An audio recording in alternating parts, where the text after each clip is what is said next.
Mari kita lanjutkan kajian kita mengenai tipe-tipe orang yang masuk neraka. Mudah-mudahan ini rekaman yang ke-17. Kemarin subuh kita memasuki surah Al-Mu'minun. Kita memperhatikan orang yang masuk neraka. Semula memang ini agak sulit untuk memahami kalau kita hanya paham ayat 63 ya. Ayat 63 surah Al-Mu'minun itu kalau tidak berkaitan dengan yang di atas ya. Kebetulan yang di atas itu sudah kita pahami lama itu ya. Bahwa orang yang takut kepada Allah Subhanahu wa taala itu sangat hati-hati gitu ya. Mudah-mudahan kita diterbitkan rasa takut di dalam hati kita. Karena tiga perasaan di dalam hati kita itu harus tumbuh dan berkembang. Perasaan takut, harap, dan cinta gitu ya. Maka dalam kita membaca Al-Fatihah itu tiga rasa itu memang harus betul-betul kita tumbuhkan gitu ya. Alhamdulillahi Rabbil Alamin, rasa cinta. Ar-Rahmanir Rahim, rasa harap. Maliki Yaumiddin, takut ya. Jadi rasa takut, harap, dan cinta itu ya. Itu terkenal di dalam kajian-kajian ilmu tasawuf. Maka perasaan itu menimbul kita menghadirkan Allah Subhanahu wa taala di dalam salat kita tuh. Iyyaka na'budu wa iyyaka nasta'in. Engkaulah yang kami sembah dan Engkaulah yang kami minta pertolongan ya. Salah satu makna itu menghadirkan Allah di dalam salat kita itu. Lebih lanjut di dalam surah Al-Mu'minun ayat 60, orang itu berkembang ya, di dalam jiwanya itu yang merasa jangan-jangan ya, apa yang kulakukan ini berbakti pada Allah, bayar infak ya, sholat, puasa dan lain-lain, ada perasaan takut ya, bergetar hati, jangan-jangan nggak cukup ya. Itu ditafsirkan oleh Bahtiar Nasir, itu suatu yang hebat sekali. Nanti kita sampai ke situ ya. Bahtiar Nasir itu selalu menemukan celah-celah kajian yang luar biasa ya. Satu, pada waktu dia menghadapi persoalan politik di negara kita, di dalam surah Asyura ayat 32 atau 33 ya, dia menemukan sesuatu sehingga menimbulkan istimewa ulama luar biasa itu saya kira. Walladzi yu'tuna ma atau ya, dan orang-orang yang memberikan semua ya, pengabdiannya, wa qulubuhum wajilah, hatinya itu bergetar. Kenapa? Kenapa hati itu terkejut, takut gitu ya? Karena annahum ila rabbihim raji'un, kan akan berjumpa kepada Allah Subhanahu wa taala gitu ya. Dan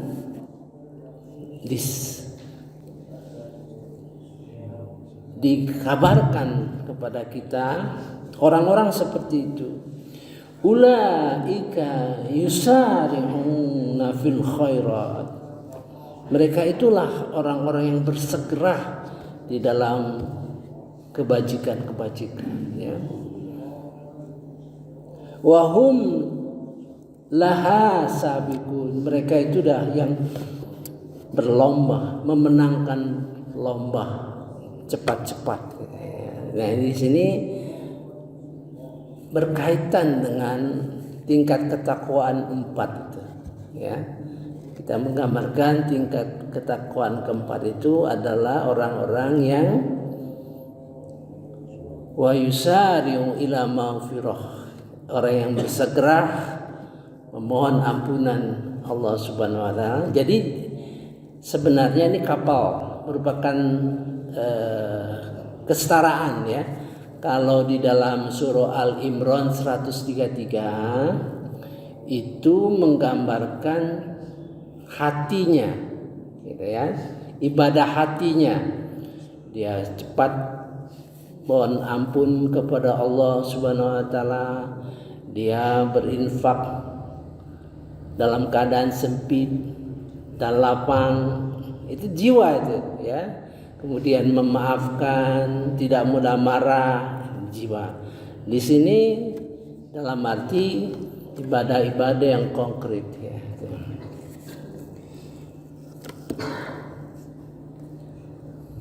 Kita lanjut. Wala nukallifu nafsan illa wus'aha. Dan kami tidak membebani seseorang kecuali dalam batas kemampuannya. Ini merupakan kunci. Kalau kita di dalam Al-Baqarah dan lain-lain, la yukallifullahu nafsan illa wus'aha, itu respon Allah Subhanahu wa taala terhadap, ya, tekad niat kita, ya, bersungguh-sungguh. Wa qalu sami'na wa ata'na ghufranaka rabbana wa ilaikal masir. Kita sungguh-sungguh, ya Allah, Tuhan kami dengar, sungguh-sungguh belajar, ya. Semoga kami mentaati dan mohon ampunan standarmu, menurut standarmu, dan kepada Tuhan kami tempat kembali. Itu tekad kita, tapi direspon oleh Allah, la yukallifullahu nafsan illa wus'aha, ya. Karena Allah tahu bahwa setiap orang itu mempunyai anugerah sendiri-sendiri, ya. Nah, di sini kunci, ya. Kuncinya, dan kami tidak membebani seseorang kecuali dalam batas kemampuannya. Waladaina kitabun, di sisi kami ada catatan kami, ya, catatan yantiqu bil haq, yang menggambarkan, yang membeberkan apa-apa yang kita dianugerahkan oleh Allah Subhanahu wa taala kita. Nah, ya kan? Wa hum la yuzlamun, dan mereka tidak dizalimi. Artinya Allah tuh punya catatan. Kami arti malaikat dan sebagainya itu punya catatan mengenai kita. Jangan sampai kita korup terhadap la yukallifullahu nafsan illa wus'aha itu. Makanya Ustadz Bahtiar Nasim menafsirkan sampai tekepor istilahnya. Saya tidak tahu apakah itu, kalau bahasa Palembang tekepor itu sampai kita tidak bisa apa-apa lagi, ya.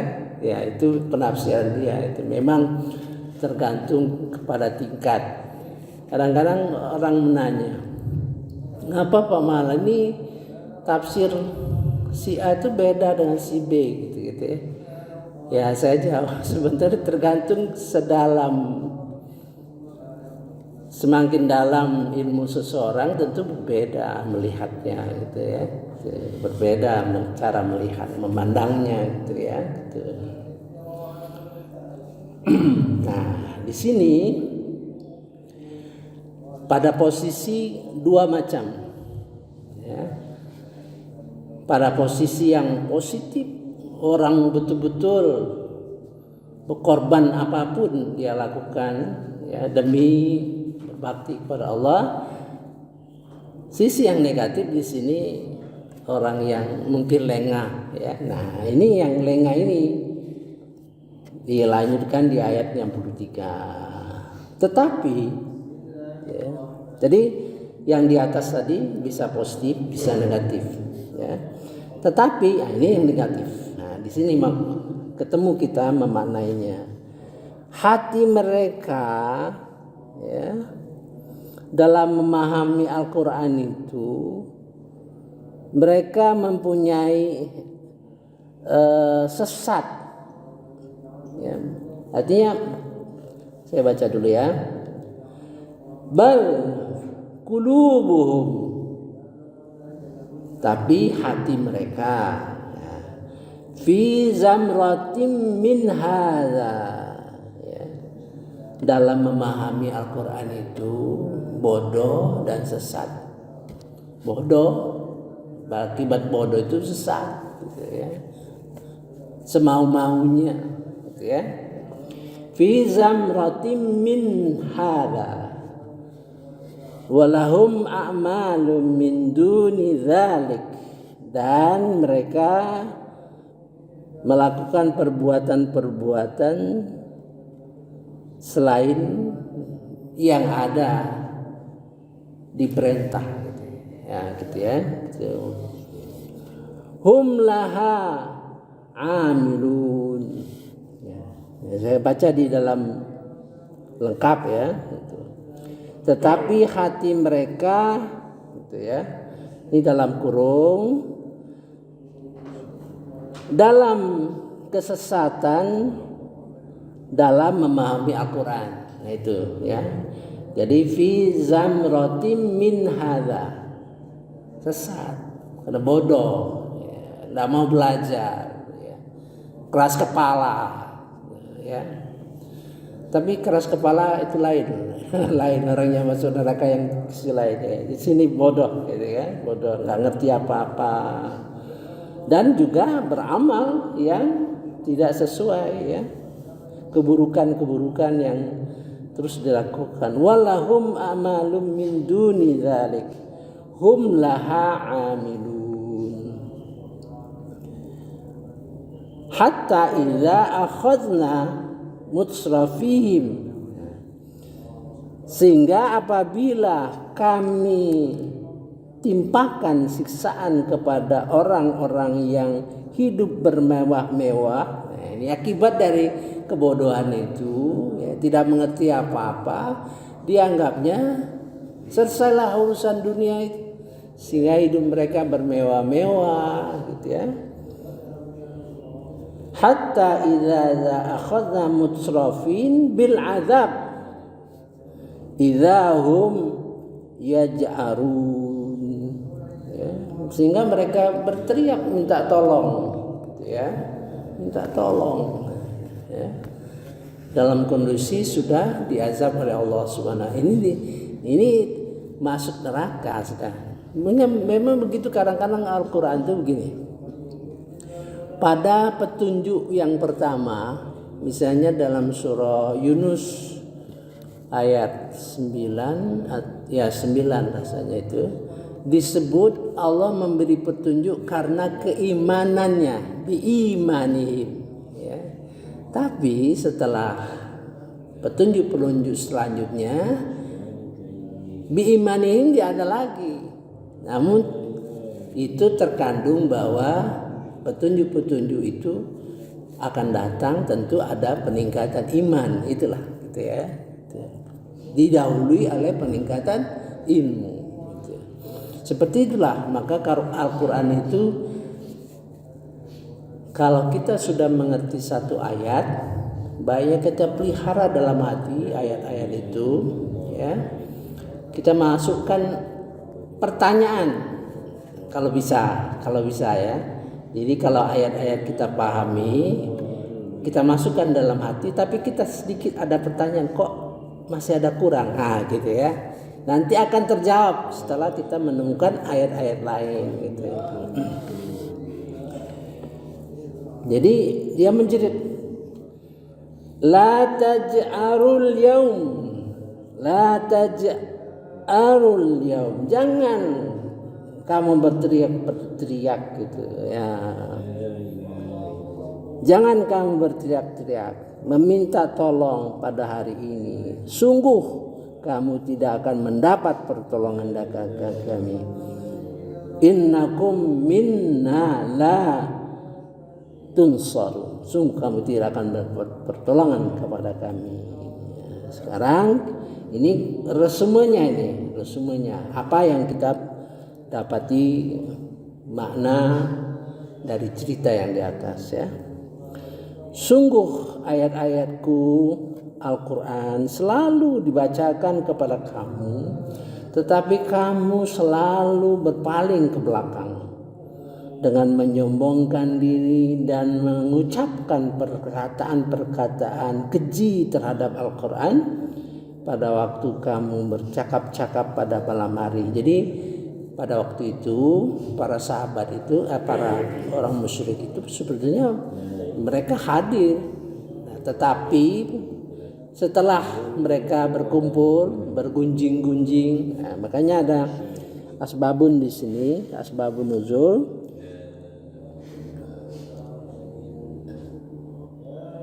Sa'id bin Jubair radhiyallahu an menjelaskan bahwa kedua ayat ini diturunkan berkenaan dengan kaum Quraisy yang terbiasa bergadang sambil duduk santai mengobrol di sekeliling Ka'bah, akan tetapi mereka tidak tawaf, bahkan hanya bermegah-megahan dan menyombongkan diri ya. Maka tidaklah mereka menghayati firman Allah, dan adakah telah datang kepada mereka apa yang tidak pernah datang kepada mereka nenek moyang mereka dahulu ya. Jadi dua kesimpulan ini sungguh ya, qad kanat ayati tutla alaikum, dibacakan kepada kamu, fakuntum ala aqabikum tankisun, tetapi kamu berpaling ke belakang ya, tidak mendengar dan mematuhi ya. Saya kira cukup ya. Kita lanjutkan nanti, ada 3 ini di dalam surah Al-Mu'minun ini, kita pahami supaya lebih berhati-hati, lebih menjadikan ayat-ayat itu pedoman hidup kita ya. Pedoman hidup itu suatu yang kurnia yang paling besar.